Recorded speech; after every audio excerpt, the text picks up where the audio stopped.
Le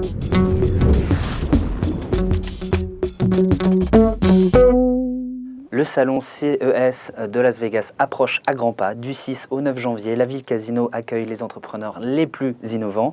We Do Biz, à cette occasion, ne pouvait pas ne pas faire une sélection. Avec nous, Jean-Baptiste Hironde, vous êtes CEO et fondateur de Digit. Bonjour. Bonjour, effectivement, donc, je suis le PDG donc, de DigiIT et fondateur. La société donc, est une entreprise à la base qui développe des applications mobiles spécialisées musique. Très récemment, donc en 2015, on a annoncé le lancement prochain de Mixfader, le premier crossfader connecté pour permettre à quiconque de devenir DJ. Voilà, le petit objet connecté que l'on peut voir maintenant. Alors en fait, donc c'est un crossfader, c'est la petite pièce que vous savez quand vous êtes DJ.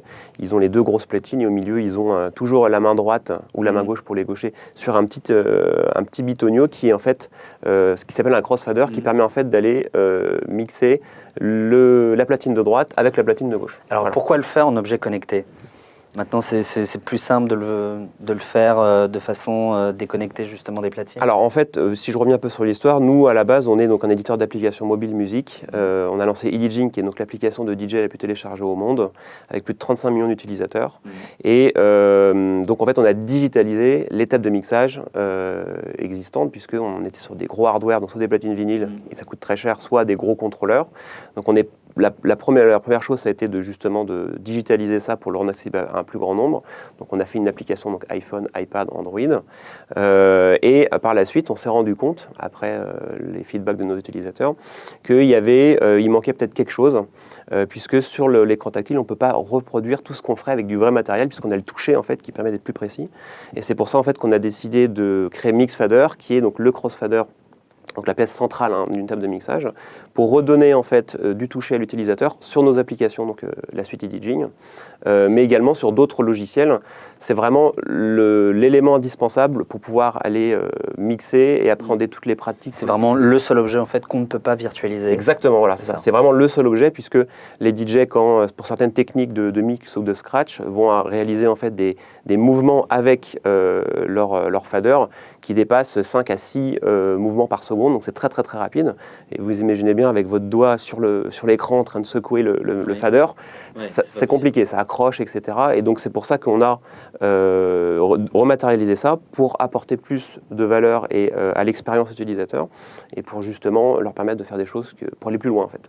Donc comme je le disais, vous allez au salon CES de Las Vegas du 6 au 9 janvier. Vous êtes adossé à Business France, si je ne me trompe pas, à la French Tech, c'est ça ? Tout à fait. Donc on a été sélectionné parmi les startups qui vont représenter la France donc, à Las Vegas. Donc je crois qu'on est une trentaine de startups et donc on aura un stand donc, du coup, sur le booth French Tech pendant cette période. Qu'est-ce que vous attendez spécifiquement, au-delà de la visibilité évidemment du CES ?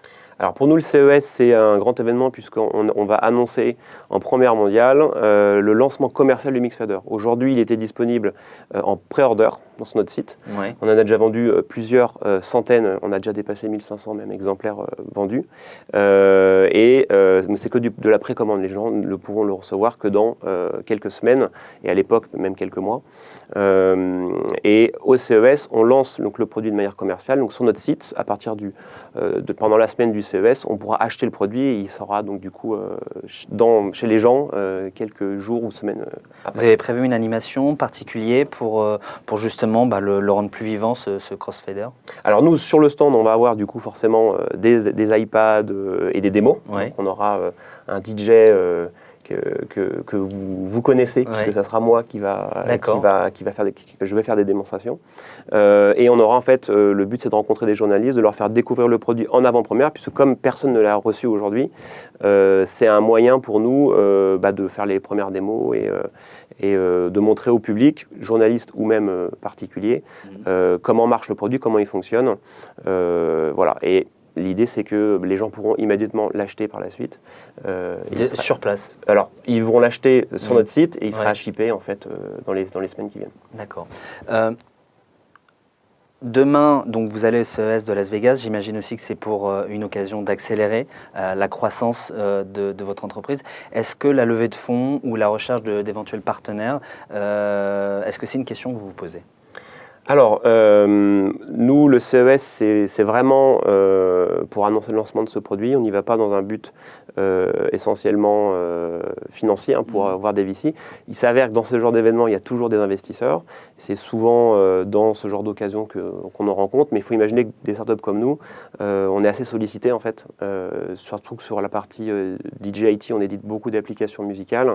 On a plus de 60 millions d'utilisateurs et automatiquement, on est tout le temps en contact avec ces gens-là.